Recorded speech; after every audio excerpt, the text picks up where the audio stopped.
Previously on Sequelitis? Hey, I liked it. Man, I missed out on that. I liked it. But anyways. I can tell. You definitely stuck with you. I was doing a joke. But anyways.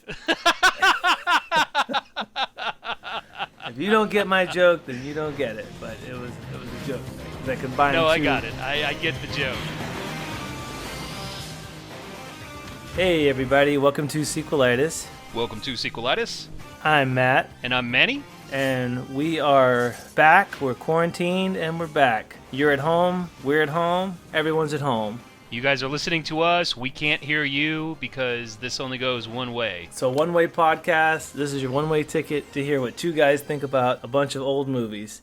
By all means, if you have some thoughts, if you want to scream some things at your phone or computer or whatever device you're using, by all means, do it. Like, knock yourself out. Make yourself feel good. We are not going to hear you. We haven't seen any new movies recently because no new movies have been coming out. Oh, you know what I have been watching? Have you seen The Mandalorian? I just finished that. Yes, I've watched all of The Mandalorian, and that would probably be a good Sequelitis episode to go over. There's some things that I really like that they did on that series, and I'm looking forward to watching the next season, although I do have the expectation that it is going to fall off in either the second or the third season. But I do like what they were trying to go for, and there were a lot of things that I enjoyed, and I kept going with it all the way through the final episode. Well, I'll give you my hot take, if I may. Okay, please do. Now, I'm a humongous Star Wars fan. I don't know what is your Star Wars street cred. I'm not certain. But I'm a hardcore fan. And can I just say that I'm a super hardcore fan of Star Wars. And the original notion that made me fall in love with Star Wars and like what I think Star Wars is in a nutshell is this idea that anybody can be a Jedi. You know, all you have to do is train. You focus in on the Force. It's kind of like a meditation kind of a thing. That was what they gave us in the original Star Wars that I like so much. You know, Luke Skywalker is just this farm boy. And now it has morphed into this gross thing where it's about bloodlines. And this series does it even one worse and basically just says that this whole species of creatures, the Yoda species, can just move things with their mind. It's not a bloodline. It's just all of these guys can do it. So if you find these guys out in the wild someplace, these things should be... They should be ruling the universe, technically. Why aren't they Objection. Why aren't they in charge of everything? I'm going to claim conjecture in this matter. I strenuously disagree with the argument that counsel is making. Well, how so? What I would like to say is that I don't think that it at any point explicitly says that this creature is the same species as Yoda, and this means that all of the members of Yoda's species have the powers displayed by Yoda and this. It does say that. I can give you the scene, the chapter and verse where it does it. Does it? Yes, it does. In the very last episode, there's two annoying stormtroopers talking to each other for too long. It sounds like a red versus blue bit. It's like, why are we running around with this guy in my backpack anyway? It's like, well, I don't know. Why don't you kick him in the head? And they say... Hey, check it out. We're stormtroopers and we can't shoot very good. That's a funny joke, right? Rinse, repeat.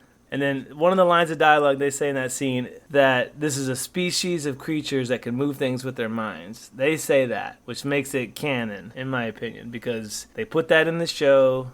Okay, well, what that is saying is that once you brought that up, I was like, I think I remember there being a discussion. I thought it was the villagers in the we can't figure out how to stop an AT-AT village, but that was so stupid. I do remember the scene that you're talking about, and I think in that case, all that is displaying is that, hey, look, members of this species do possess telekinetic powers, but that does not equate to they have control of the Force. Yeah. Which... the Force is telekinetic powers, you know. Uh-huh.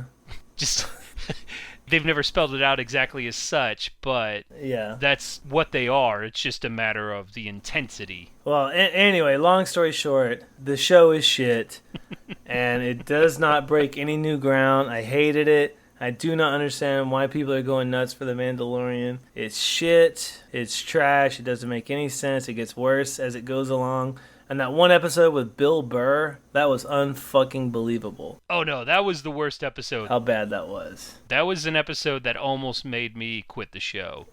But we're not here to talk about The Mandalorian. I do have to tell you this. I know you're smart enough to already know this, but I feel like I need to stress it for anybody who needs to hear this. If you are looking for something that breaks new ground, you are not going to fucking find that anywhere near the Star Wars cinematic mess. Yeah, I mean... You're not going to find any new ground in a galaxy far, far away. Well, you know, I have another review to give. I have another quarantine review. This will be a solo review because you didn't see this. But speaking of Star Wars, I'm also a huge Star Trek fan. And I did watch the entire Picard series. Picard! And when I said that The Mandalorian was bad, The Mandalorian is like Citizen Kane compared to Picard. I mean, Picard was fucking awful. I mean, awful.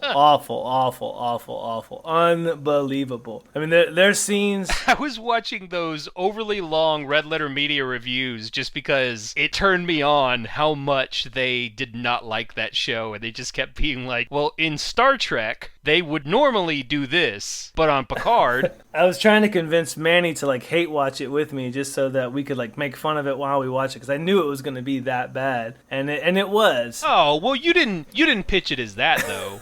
You were just like, hey, we should watch a Star Trek show. And I was like, or I could just jump off my building. But if you would have been like, hey, look, I'm pretty sure this is going to suck, and it's going to be more entertaining for the both of us if we watched it together, I'd be like, oh, okay, I can do that. I mean, that's 50% of the relationship I have with my girlfriend, is me hating the stuff that she's hate watching. Well, I don't think we could watch that many. I don't think we could hate watch that many episodes together. I mean, it's hard enough to hate watch one movie together, let alone 6 episodes or 10 episode series. But there's one scene where Picard literally says, "I don't have it all figured out just yet, but there's something happening with this plot, and I don't know what it is." And it's like even Picard doesn't know. The writers don't know. Nobody knows what's going on. Like, how do you expect me to even explain what's going on? I don't know what's going on. Nobody knows. The story makes literally no sense. It makes less than no sense. And you know who I blame? Not Alex Kurtzman. Don't say that. Because I don't know what Alex Kurtzman does. I don't know what he doesn't do.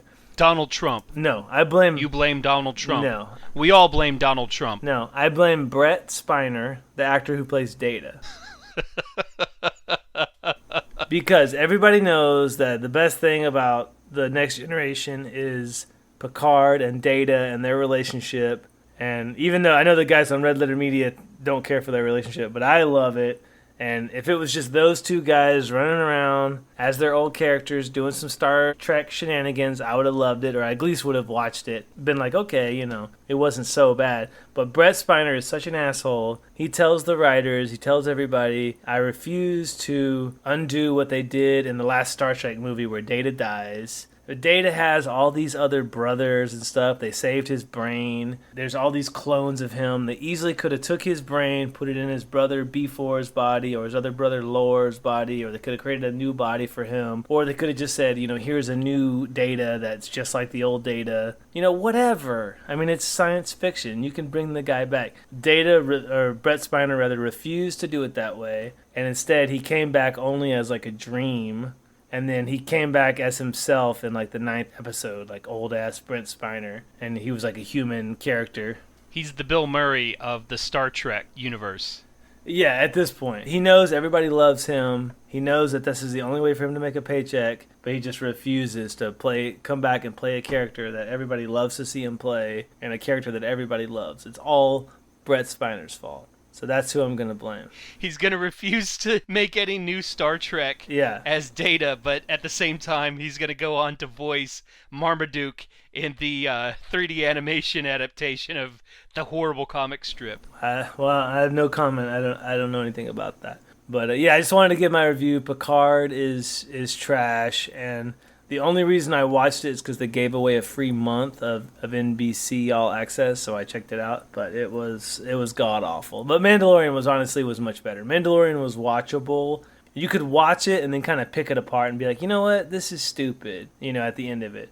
But this Picard, it was a fucking slog to watch it. It was like, let me just get through 15 minutes, I'll reward myself with a snack if I can watch 15 more minutes of this show, like for every 15 minutes. While we're plugging streaming This is services, not. if anybody follows the Twitter, they've seen me tweet about this, but I did the free trial with Shudder, and I found a really great anthology series, a horror anthology. The content on Shudder, like their specific thing is that it really caters towards the fans of like horror, independent, low budget, slasher movies, things like that. But it has a lot of modern stuff. And part of the reason why I did the free trial and why I might end up ultimately subscribing to the service, although if Shudder, anybody from Shudder's listening and they want to, maybe kind of give me more incentive to talk about the service, by all means, like send me a code. But there is an anthology series on there called Channel Zero. Have you ever heard of it? No, I have not. Okay, Channel Zero is a sci-fi horror anthology series. So think like American Horror Story, where every season is a different storyline, but sometimes you'll have actors come back and play a different role in the new season. But it's much more streamlined. Every season is 6 episodes. They pack a lot of story, visuals, and character development into it. But each season is based on a different internet creepypasta. And I believe I've introduced the term to you before, but for anybody listening who's not heard of it, creepypasta is just a creepy horror story that is shared on the internet. It's a take on copy and paste, a copypasta. So they used 4 different creepypastas as the basis for creating a 6-episode arc, and the first season has some really good visuals. The story kind of starts to drop off as it goes along, but season 2 was, for me, my favorite one. It's based on a story called No End House, which is a fantastic story. If you've never read a creepypasta before, it's a great story to start with. But that season was really great, and it expands so much beyond, because these stories themselves are, if you printed them out, they'd be maybe 10, 12 pages. Most of them are usually like 3 or 4. So there's not that much to start with. The latest season, season 4, was based on a story called Hidden Door, which has a longer title than that, but that's how everyone refers to it. But in the first episode, by the halfway mark, they've covered the entire short story itself, because the short story is about 1,200 words. And where it goes from there is really incredible. I enjoyed the hell out of it. And anybody that can stomach watching stuff that does have some disturbing imagery, things that seem kind of like right out of a nightmare, you won't enjoy the series because of that. But if you can fight past that, it's really rewarding watching. I enjoyed it very, very much. Okay. I will. So that's Channel Zero Sci-Fi. You can get it right now on Shudder. Also on Shudder, and this was the real reason I went and downloaded Shudder. You ever hear of a movie called One Cut of the Dead? No. Okay, One Cut of the Dead. It is a Japanese, low-budget, independent zombie movie where it starts off, it is a single take of behind-the-scenes footage for a crew that is making a zombie film, and then during the making of their zombie film, which is not going smoothly, they get attacked by zombies. And that goes on, and then the story just kind of keeps morphing from there. Right. And I got to tell you, it's one of the most rewarding things I've ever watched. And the less you know about it going in, like what I've told you so far is the most you would want to know if you watch it. Try not to read anything else. It's a bit like Parasite, where if you don't know that much going in, you're going to enjoy it so much more, because you're going to have all those surprises come at you. Right. And your mind is just going to be like, wait, what is happening now? And then it's all going to catch up to you. And as soon as I finished watching it, based on everything that I just saw, I went back, restarted it at the beginning, and started watching it back through again, because I was like, now I know things, and this is so entertaining to go back with that knowledge. What's that one called again? One Cut of the Dead. See, I feel like I'm more likely to check that one out, just because it's like one movie. The Japanese title for it literally translates to Don't Stop That Camera. They made it in 2017 for roughly $25,000 American, And the guy who made it conceptualized the whole thing, I believe, right after he took a filmmaking class just a couple of weeks prior to the start of production. And then he made this film that, it's gotten some awards, it's gotten some attention. I think it's had a hell of a gross, because I think now it's like at 35 million on its gross. Oh, wow. Yeah. That's fucking awesome. That sounds good. The other one seems like too much work to watch all this show. You must have a lot of free time on your hands watching all this TV. Sometimes when I'm working on the podcast or I'm working on other stuff, because I've been writing, I've been working on some artwork and stuff. Yeah. Obviously, I'm staying at home like a lot of people are right now. Yeah. So we constantly have the TV on in the background. Yeah. And I got to tell you, I don't imagine that I could go back to a life without internet and streaming services if I just had to watch cable. Right. Because on the occasion that I do watch the television broadcast, the over-the-air broadcast, I start to try and rewind to back up to something I might have just missed, and then I'm just like, oh, I can't do that because this is live TV. Mm-hmm. I could set my stuff up to do it, but I have a really bad habit now of I'll start playing like a YouTube video or a movie or something, and then I will get up and walk out of the room and go do something else, and it continues playing, and then I have to come back and back it up like 10 minutes. Yeah, me too. Yeah. I also have a bad habit of I'll start a video before I go take a bath or a shower or something, and then it'll start playing some commercial that somehow is 2 hours long. I'm watching a video that's 2 minutes long, and then it segues into a commercial that's 2 hours long. And I'm sitting there having to watch it, and I'm like, what am I watching? Especially if it's about natural men's deodorants, those go on for a long time. Yeah. Well, the worst is when you'll do the thing where you'll be in bed and just playing videos while you're on your phone or half awake or whatever, or you'll be watching something, it'll get to the end, the credits will start playing, and you're like, okay, cool, it's just going to play the credits for about 10, 15 seconds, do the countdown, and then jump to the next video, and then there's going to be ads at the beginning of it, and this is for Hulu. Yeah. So you get up, you go to the bathroom, you go out of the room, pour yourself a drink, get something to eat, and you walk back in, and there's ads playing. Yeah. Then the ads finish, and then it jumps to the next episode, and you're like, oh wait, they snuck in an ad break at the end of the credits that is playing, and then there's going to be new ads for the next episode that I'm going to start watching. Ooh, that is sneaky. It's real fun to think about how our lives are so built around just being advertised to. I know, it's sad and a little pathetic. For Hulu, we don't watch much Hulu, but we spring for the more expensive one without the commercials because we just can't. We can't with these commercials. We subscribe to some premium networks.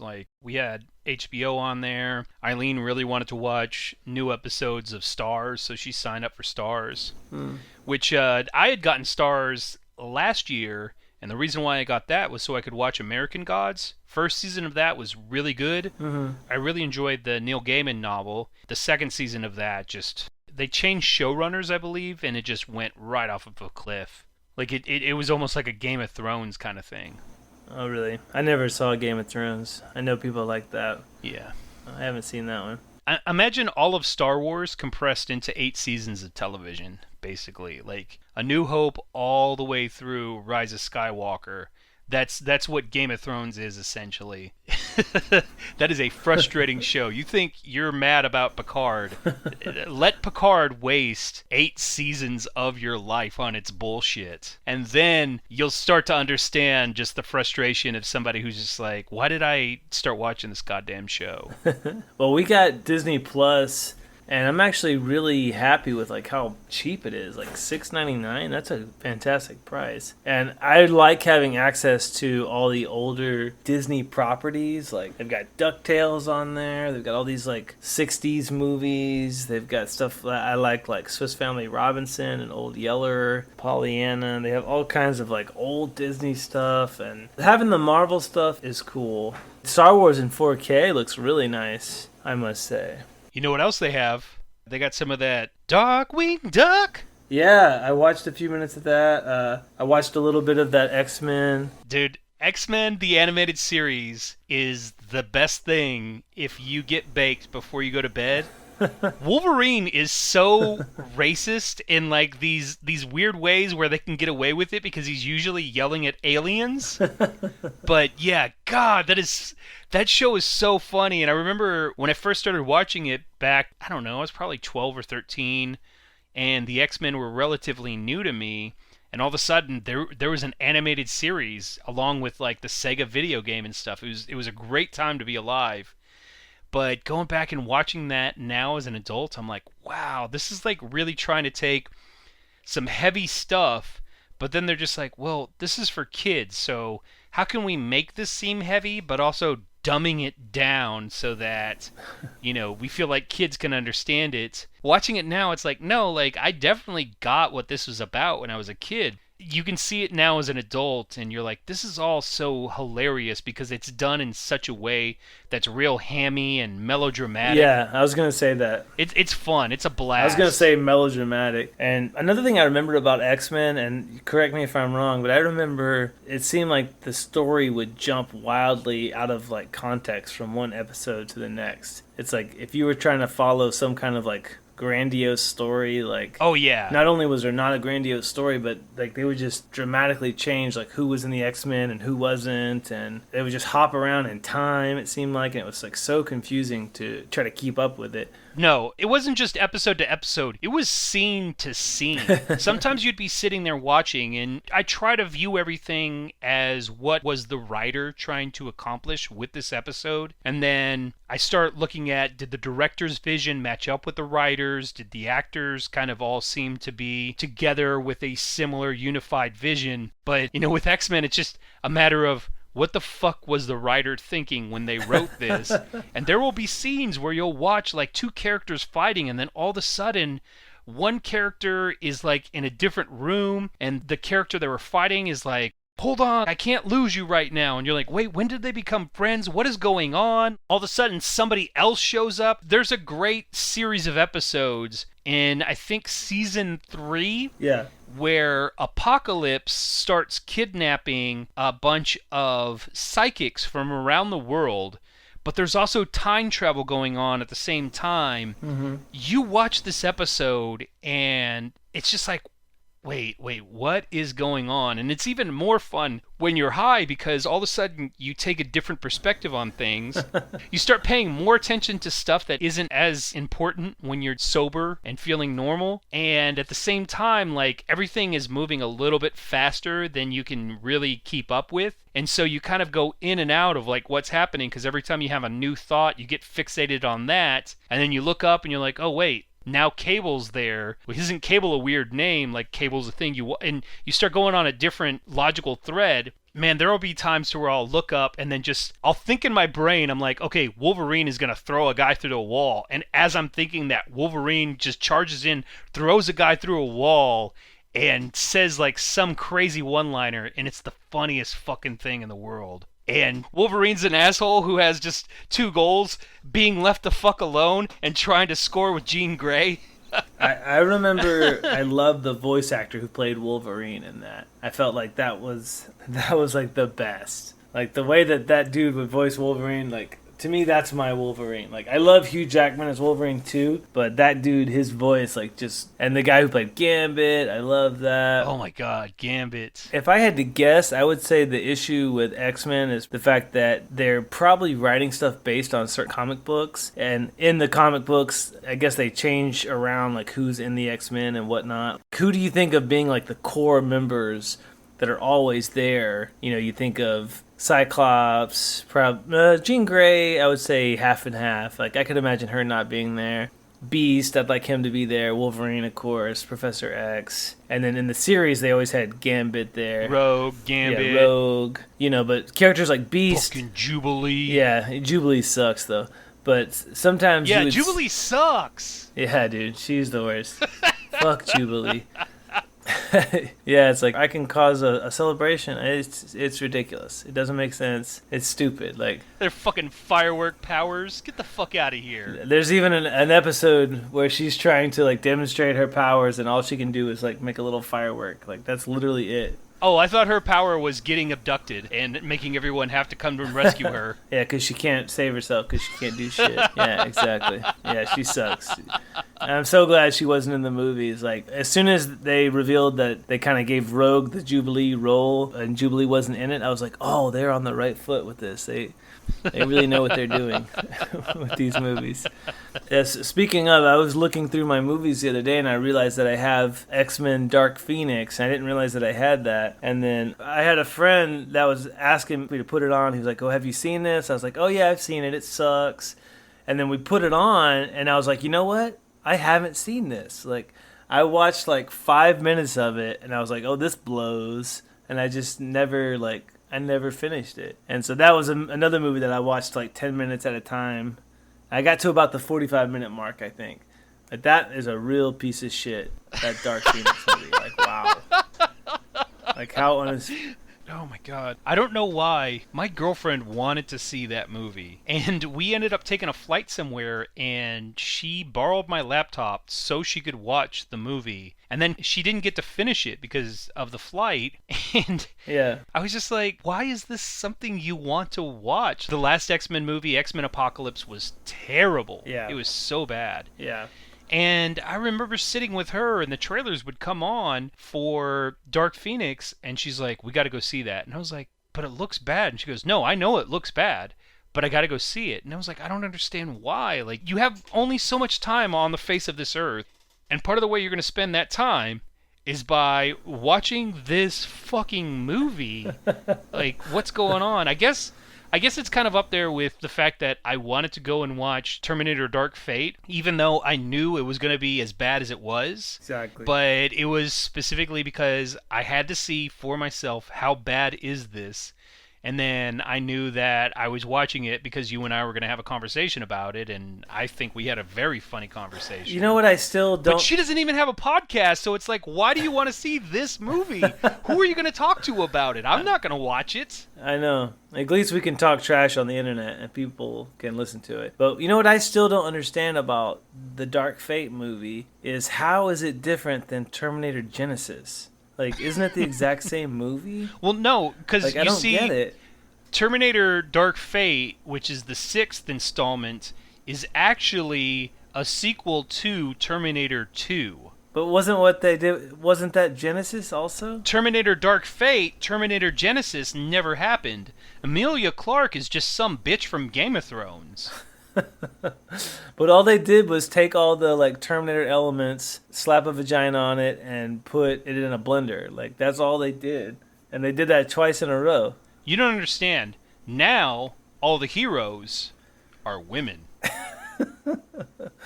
and that appeals to women. And Arnold, as the T-800, he's a feminist. I know, I get it.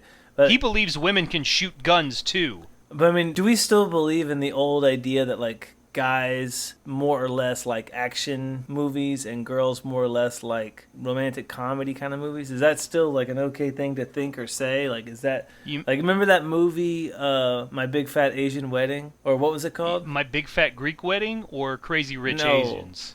Yeah, that's fun. Crazy Rich Asians. The movie you were trying to tell me I needed to see, the one that you can't remember the title to a couple years later. Hey, I liked it. Man, I missed out on that. I liked it, But anyways. I can tell. You definitely stuck with you. I was doing a joke. But anyways. If you don't get my joke, then you don't get it. But it was a joke. Because I combined two. No, I got it. I get the joke. Okay, good. Did you not hear me laugh? I'm looking at the freaking seismograph of my laugh right now on my laptop. I know. I'm just kidding. I'm peaking levels. I'm sorry, listeners. The point is, listener. I mean, you wouldn't take that movie and make it I don't know what I'm trying to say, but for an action movie, it's okay for it to be about guys and to star guys, because guys are the market who's going to go see it. Girls don't want to see it. Or is that not okay to say that kind of thing anymore? Well, do girls want to see? Right now, outside of this recording, I'm going through that episode that we recorded, and one of the things that you said during that episode was, because you said things that are very similar to what you're saying right now, which if you just took those quotes and put that out there, yeah, the Angies of the world are going to get a little perturbed with what you're saying. Okay. Or what they perceive that you're saying. But you... No, I watched this movie with Angie. You made a point early on in the episode, which I felt like kind of shows what you really mean by what you're saying, which is... It is fine to have a female protagonist and a female protagonist in an action film, but if all you're doing is gender swapping characters, then you're not creating a real person. You're just trying to get a little bit of equity for saying, look, this is representation in film, right? I get credit for that. And I thought more and more about it, and one of the conclusions I came to is that by simply saying to a studio, hey, look, you had gay characters in your film, you did good. You get those little brownie points for that. That doesn't allow anybody to actually learn anything, because the people that are putting those characters in, all they're doing is they're changing a couple of words on a script and then hitting print. Yeah, you definitely need to have representation in film and television, right? Because it shows, hey, these people do exist. If you're out there and you're part of the minority, you're seeing a representation of yourself, and that validates that we see you, we know you exist, you're in the public consciousness, you don't need to feel like you're invisible. That's very important. But you have to go beyond just acknowledging that someone actually exists. Yeah. Because then otherwise you make everything stick out and you make it seem as if, yeah, you know what? These people, you do kind of perk up when you notice them because they are odd and different. We're trying to highlight that right now by putting them on the screen and then really stressing, like in the new Birds of Prey film, the Harley Quinn movie. Hey, Rosie Perez's character is a lesbian, but there's nothing else beyond the fact that another character she talks to is her ex-girlfriend to really explain to you, well, what is her experience like as a lesbian, and why is that relevant to her character within this story, as opposed to just saying, well, so-and-so over there is playing a lesbian, so we got a lesbian in this. We got two lesbians because her ex-girlfriend's in it too, played by Ali Wong. And it's one step to move forward and say, okay, now we are acknowledging the existence of people that aren't part of this mainstream by showing them in the film, versus when you go to saying, hey, here is something that is centered around this person and their experience, because their experiences are relevant and they are just as valuable and just as interesting as your experiences as part of the majority in the mainstream. Well, but I'm not talking about any of that stuff, though, to be fair to me. I mean, we're talking about what I'm saying. No, you're talking about the former, which is you're saying that if all you're doing is gender swapping your characters, changing pronouns, and putting a female's name, in place of what would be traditionally perceived of as a male's name, you're not doing anything, because you're not presenting something as what's important about this character and their struggles is their identity. And at the same time, because they have this identity, it does not mean that it's completely different and completely alien to yours, the typical hetero male white viewer. But I don't even think the people creating the movie are thinking of it with their heads on straight. Like, I think all they're thinking about is like an article on the internet that's going to come out and say like, the new Terminator's out and it's just a man fest again. It's just another man fest. Like one of those kind of internet articles. Like, they just don't want to be fodder for somebody on the internet to criticize them and say like, look what they didn't do. Your movie sucked, and if you would have just had a woman in it, it could have been good. It could have been interesting had a woman been in it, or some kind of logic like that.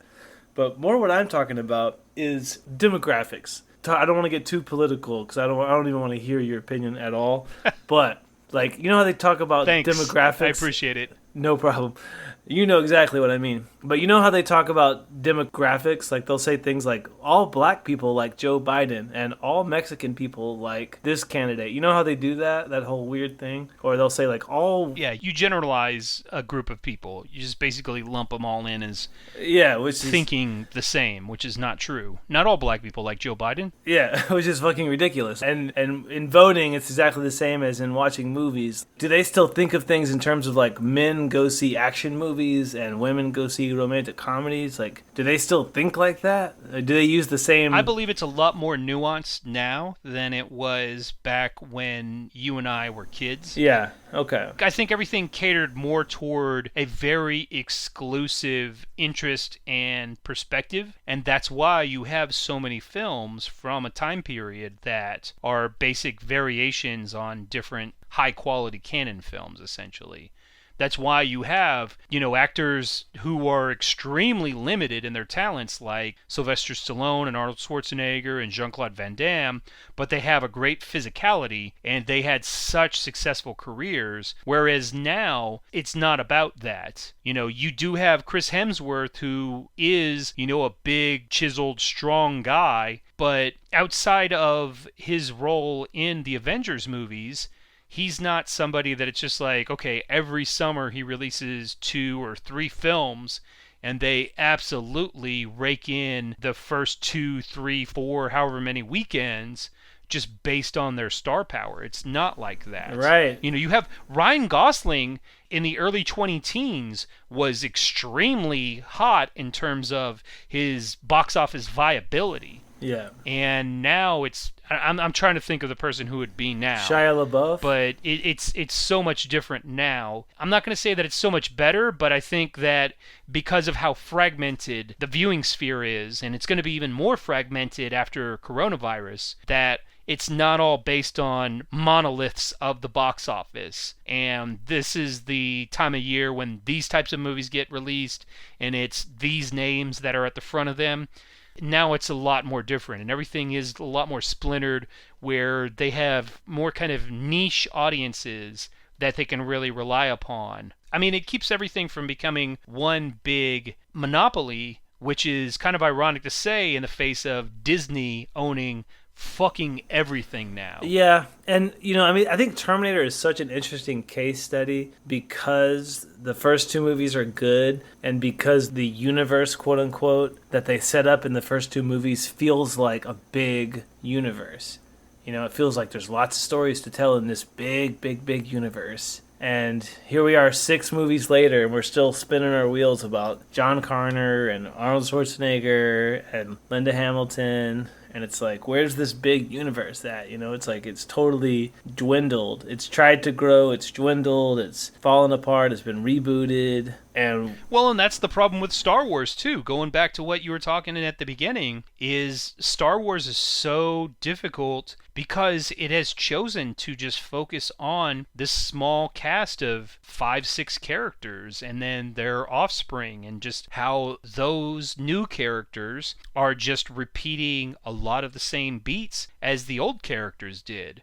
And that's really frustrating because that was what was really cool about The Mandalorian, was every single time that The Mandalorian introduced something that was familiar enough that it definitely felt like part of the Star Wars universe, but at the same time was a new character, was in a new context. And you watched it and you're just like, oh, wow. These are characters that existed on the periphery of the story that we've already watched before, but they exist in a place that we recognize because we did watch those films. So there is a reward to us for being fans and for having paid attention to the earlier works that is now getting paid off with this newer work that is trying to set out in a somewhat different direction. That reminds me, I've got some more gripes about Mandalorian, if I may. So that's what this episode's about. First of all, Boba Fett is... 40 minutes in, we figured it out. Boba Fett is not in The Mandalorian. It's like this other guy that nobody cares about. It's like, remember that really cool character from Star Wars that you kind of care about? This isn't him. Remember Yoda, who you really cared about? This isn't him. Why do I care? I don't care. Oh, we're going to learn about their culture and how cool their culture is. Oh, cool, let's learn about it. Oh, it's not cool. It's not cool at all. It's stupid. It doesn't make any sense. It sounds borderline religious, like this is our creed. I have spoken. Nick Nolte. Those are totally fair criticisms that you're leveling there, and I'm not going to sit here and try and find fault in them. For me, one of the things I did not like about the new Star Wars trilogy had to do with the fact that they weren't willing to go beyond the story of the Skywalkers and the Senator Palpatine's. Well, now they're telling the story about the Rays and the Poe Damerons. They felt constricted to focusing on those bloodlines, which wasn't why people were watching. People weren't watching because they're like, well, we need to see Chewbacca. We need to see Han Solo, even though he's 40 years older by now. We need to see Leia Organa, even though she's 40 years older by now. Mark Hamill's 40 years older. We need to have an appearance by Yoda.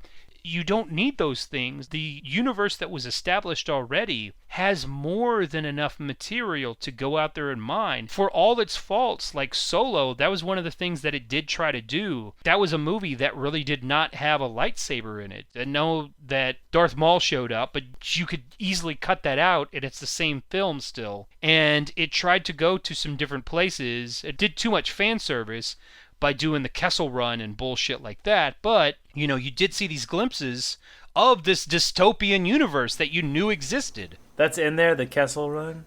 Yeah, they're doing a thing where they're being chased or something, and that's where the parsecs come up. I don't know. Oh my god, that is so stupid. That's the stuff I gave the least amount of shit about. That was one of the things, is every time in Mandalorian where there was something new that still felt Star Wars, I was like, this is cool. And this is why I was interested in watching this and why I'm continuing to watch it. Whereas anytime they slipped in some fan service, you know, like the stormtroopers failing to be able to hit a can that's right in front of them, I was like, it's not as funny as the amount of time that it's given. Watch the original Star Wars movie and just pause every time that somebody says like a one-line sentence where they went on and made like a trilogy of movies about it later on.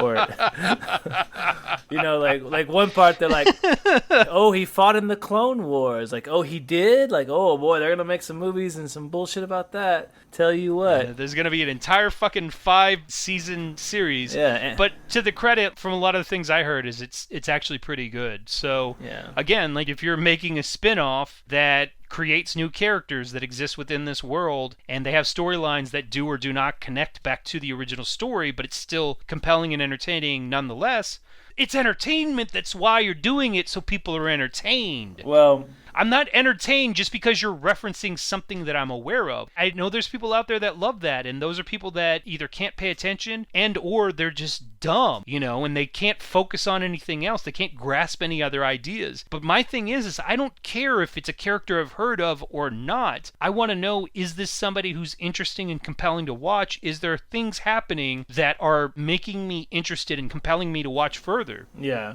You know, I wasn't watching Channel Zero, the series I talked about at the beginning, because I was like, oh, I've heard of the creepypasta, I want to watch the episode.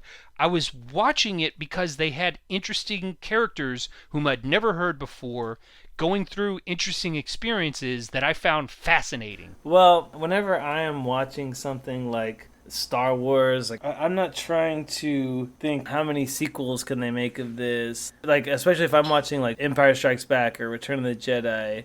What's so fascinating about it is how seamlessly they're able to make these sequels that follow the same characters, are still interesting, and I'm not sitting there like baffled over like, why am I watching this, or why did they make this? You know, like when I watch something like Terminator Dark Fate, I spend the whole movie scratching my head wondering like, why? I mean, who decided to make this? Why did they make it? Why am I watching it? It's like, it's so organic when it's done right. Yeah, same thing with Rise of Skywalker. Rise of Skywalker, you cannot say anything about that was organic. It was one of those things where you do sit there and spend that time just being like, who are they making this for? Why does this exist? You just sit there and watch a story play out, and somebody's working from a foregone conclusion, and they're just trying to find ways to lace all these threads that were introduced by previous stories through those foregone conclusions and give something that has the broadest possible appeal in terms of a resolution, how the story ends up. And man, that is frustrating to just sit through when you can see it happening in front of you. You're just like, you guys are just, you know, it's masturbation. But how could George Lucas have made Star Wars and Indiana Jones at the exact same time and like make these perfect trilogy of movies? I know he didn't direct Indiana Jones, but make these like perfect trilogy of movies where you follow the same character, but it's not the exact identical same story, and the settings change enough, new characters come in, it's all handled so artfully, and then fast forward 30 years later, and they don't have a clue of how to do this anymore. Nobody knows how to make a sequel. Nobody knows how to follow these same characters anymore. It's like, what has happened? Because what that stuff is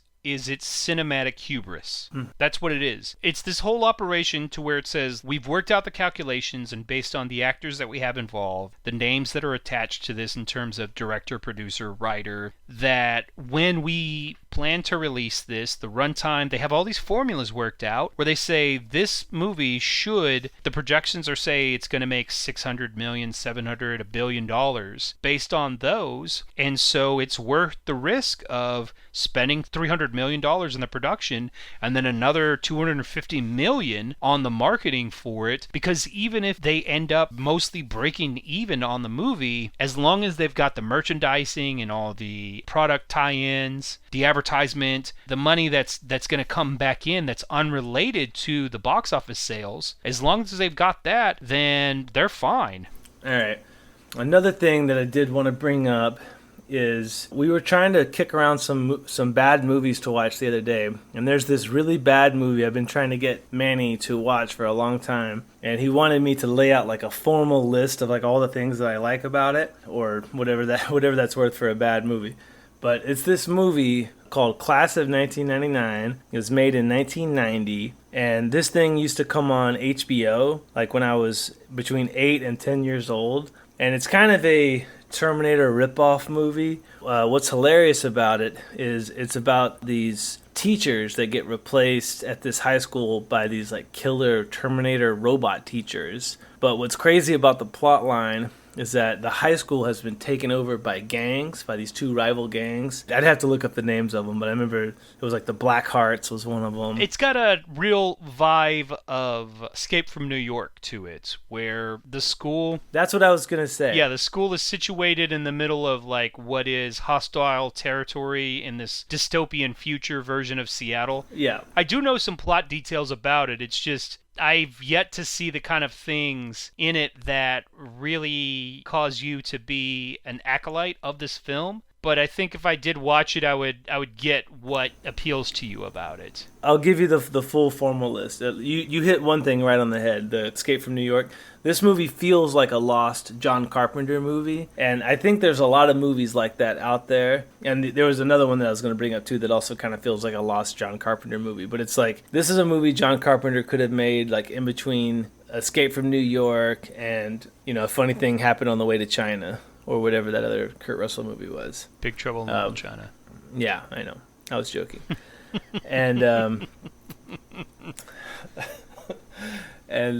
I can't stand that movie. I know some people like that movie, but anyways, so there's these two rival gangs, right? And they have taken over this high school. And what you're basically rooting for to have happen is that the two gangs join forces and kill the Terminator teachers and kind of like blow up the school. But what's funny is that the teachers are kind of like the good guys in the story. They're just trying to like teach the kids and like get the gangs under control. But once they start vigorously scolding the kids to the point to where they start killing the kids, then that's when the gangs have to unite and kind of like fight against them. And what I love about it is that they really go all out with like the production budget and like with the idea about the world of the whole thing. They show you these like futuristic cars. They've got all these sets where they go from, and they've got this lead actor who is like a Corey Feldman knockoff. He's like if Corey Haim and Corey Feldman like morphed into one person, and his acting, it seems like it's like his first movie or something.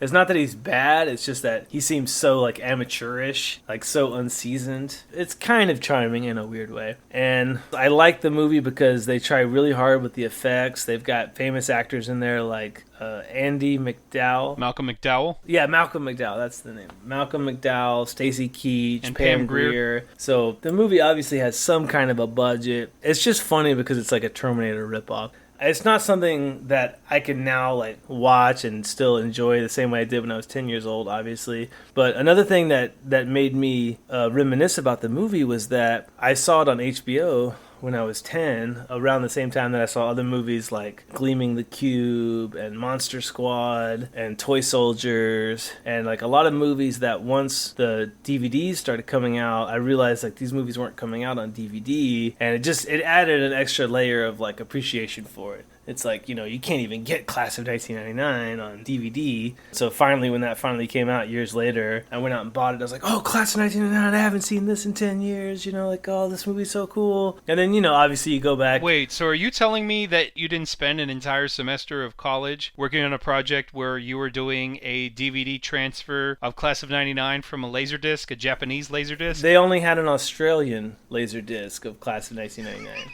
And that one I couldn't get my hands on. You couldn't use that because... Well, you've been a really naughty boy, so I guess that means we're going to have to bring you in for some corporal punishment.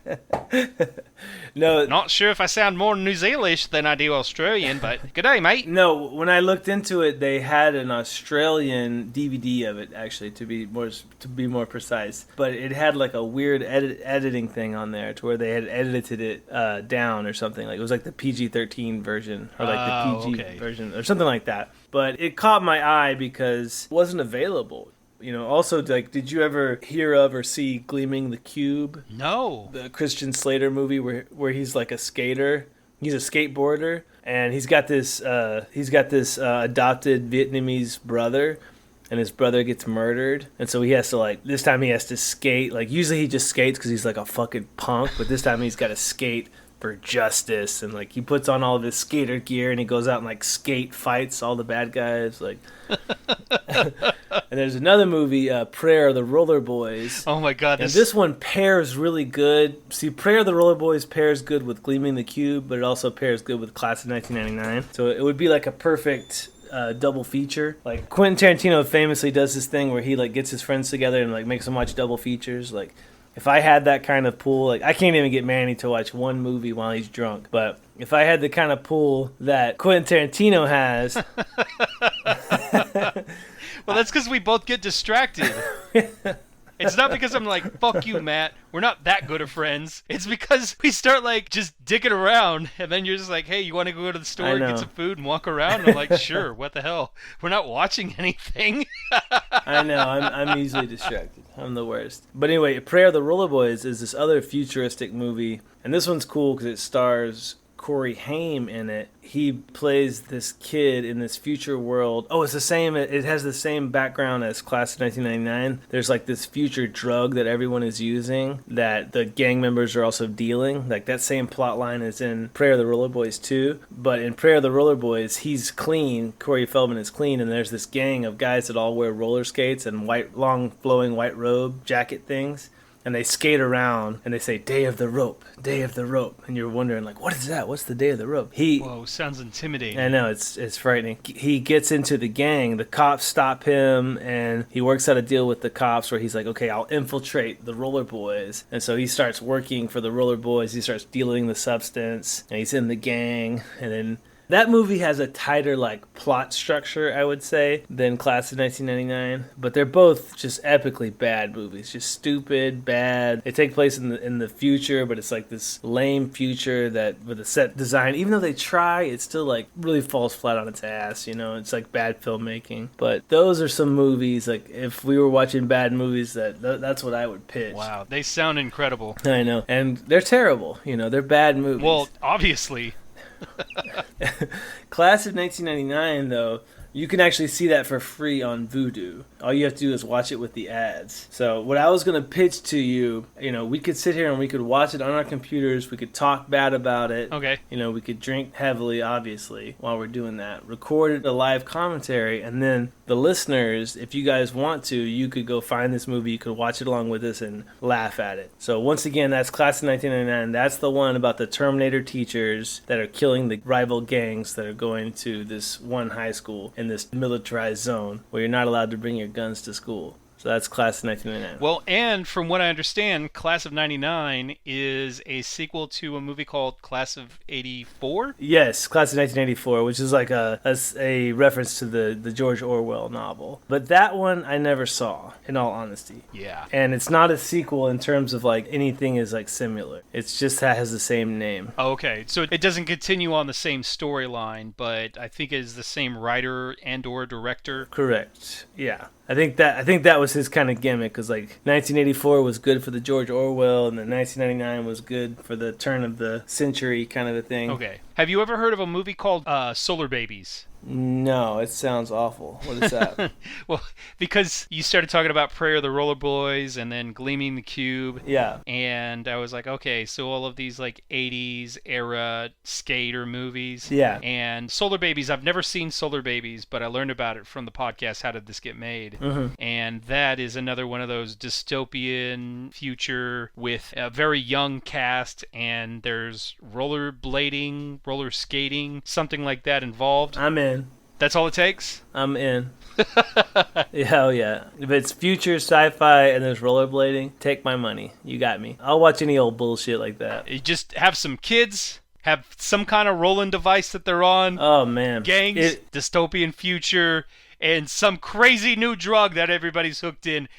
I'm in, baby. I'm in. That's all you gotta have. Ask anybody in my house. If it stars like 4 10-year-old boys, for whatever reason, I'll watch the shit out of that.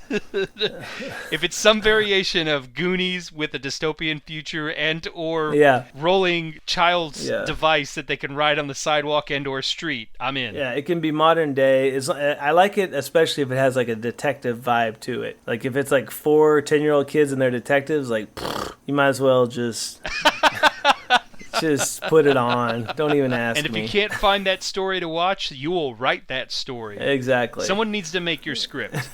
Exactly. And we just watched this movie the other day called The Goonie Boys, which we saw for free on like the Roku channel. It's like this Spanglish movie about these kids. They're not called the Goonie Boys in the movie. It seems like they renamed it after the fact. Yeah. But they're the scavengers. And what they do is they scavenge around for things that people are looking for, like in the newspaper. Somebody will be like, oh, where's my dog? They go scavenge a dog. Like someone says, oh, I'm looking for this special plant. Can you go scavenge it? These boys, they'll go around and they'll scavenge it. How helpful.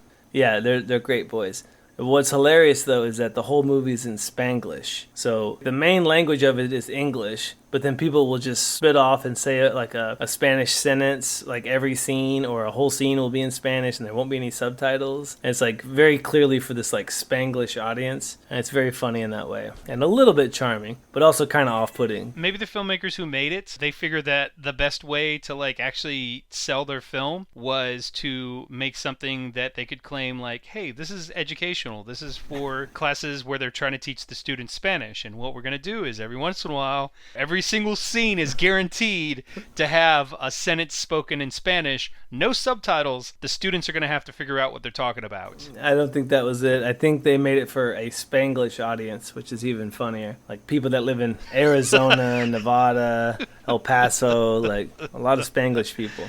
Yeah, it's for Spanish language people that are trying to work on their English, and for English speaking people who are trying to pick up a little bit more Spanish. No, it's a movie for almost everybody. It's for like English speaking Hispanic kids in America whose parents speak fluent Spanish and they speak like broken Spanish and they can like understand the movie. That's like it's a very niche audience, but somehow I'm in that audience because I watched the shit out of that. I was confused.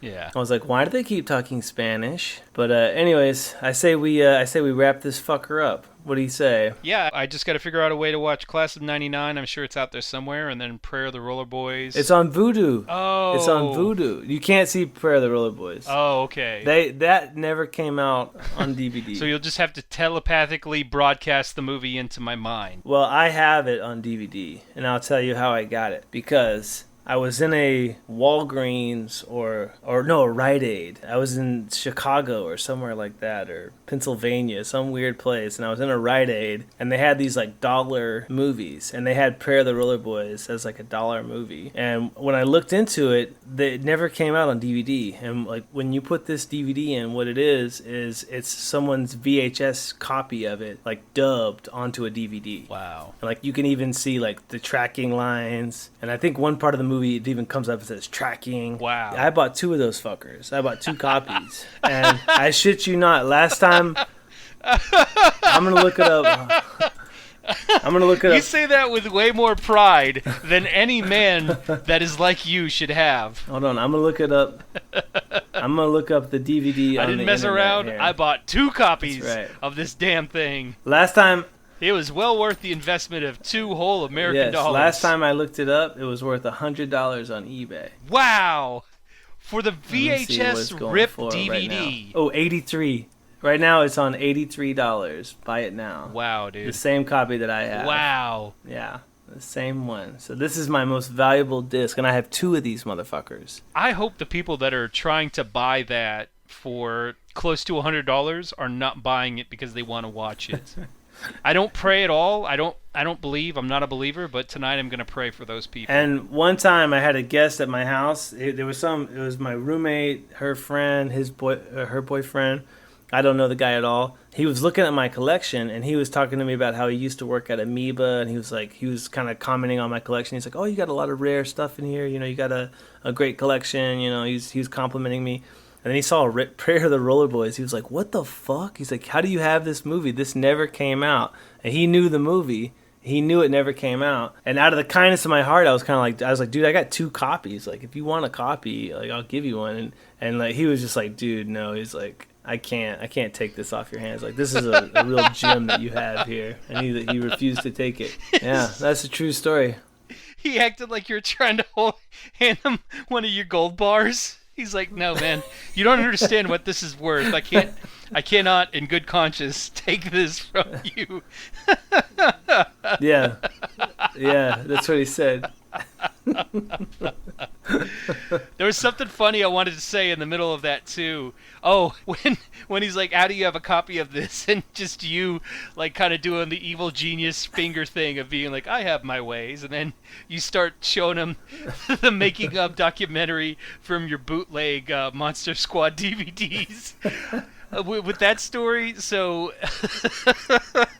can we go ahead and tell that story? Do you think you can tell it in like 2 minutes? No. Okay. No. Let's save that one for another time. We have to eventually tell the Monster Squad DVD making of story. I think that could be like its own episode, right? Not in my opinion, but you know, I wanna leave some mystery. I would love for it to be its own episode. Just the story of you. What? Was it an entire semester in college? I need there to be some mystery in the Matt mythos, you know, and that needs to be one of the more mysterious elements for the time being. I'm just going to do the elevator pitch. You know, there are times when a great individual will realize that something doesn't exist in the world and they want to bring that thing to life, and they will go to the ends of the earth and undertake nearly any task to bring forth the object which they so desire, and you did that. Yeah, that's true.